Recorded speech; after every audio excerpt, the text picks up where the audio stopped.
ಏನಿವತ್ತು ರಾಜ್ಯ ಸರ್ಕಾರ ರೈತರಿಗೆ ಅನ್ಯಾಯ ಮಾಡಿ ಅಲ್ಲಿರುವಂತ ಫಲವತ್ತಾದ ಭೂಮಿಯನ್ನ ಕಸಿದುಕೊಂಡು ರಿಯಲ್ ಎಸ್ಟೇಟ್ ಉದ್ಯಮ ಮಾಡಬೇಕು ಅಂತ ಏನು ಹೊರಟಿದೆ. ಅದರ ಒಂದು ವಿರುದ್ಧವಾಗಿ ಇವತ್ತು ಭಾರತೀಯ ಜನತಾ ಪಾರ್ಟಿ ರಾಜ್ಯ ಘಟಕ ಸನ್ಮಾನ್ಯ BS ಯಡಿಯೂರಪ್ಪ ಅವರ ನೇತೃತ್ವದಲ್ಲಿ ಇವತ್ತು ಈ ಒಂದು ಪ್ರತಿಭಟನೆ ಹಮ್ಮಿಕೊಂಡಿದೆ.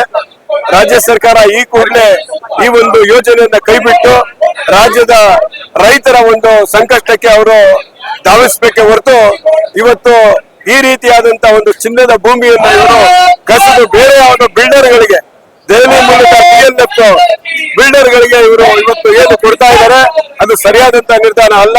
ಈ ರಾಜ್ಯ ಸರ್ಕಾರ ಬಂದ ಮೇಲೆ ರಾಜ್ಯದಲ್ಲಿ ರಿಯಲ್ ಎಸ್ಟೇಟ್ ಉದ್ಯಮ ಅನ್ನೋದು ಸರ್ಕಾರನೇ ಮಾಡೋದಕ್ಕೆ ಒಂದು ಆರಂಭಿಸಿದೆ. ಇದು ಸರಿ ಇಲ್ಲ. ರೈತ ವಿರೋಧಿ ಈ ಒಂದು ಸರ್ಕಾರ ಆದಷ್ಟು ಬೇಗ ಹೋಗ್ಬೇಕು. ಭಾರತೀಯ ಜನತಾ ಪಾರ್ಟಿ ಜನಪರ ಒಂದು ಸರ್ಕಾರ ಬರಬೇಕು ಅಂತ ಹೇಳಿ ನಾವು ಈ ಒಂದು ಸಂದರ್ಭದಲ್ಲಿ ಹೇಳಕ್ ಇಚ್ಛೆ ಪಡ್ತೀವಿ.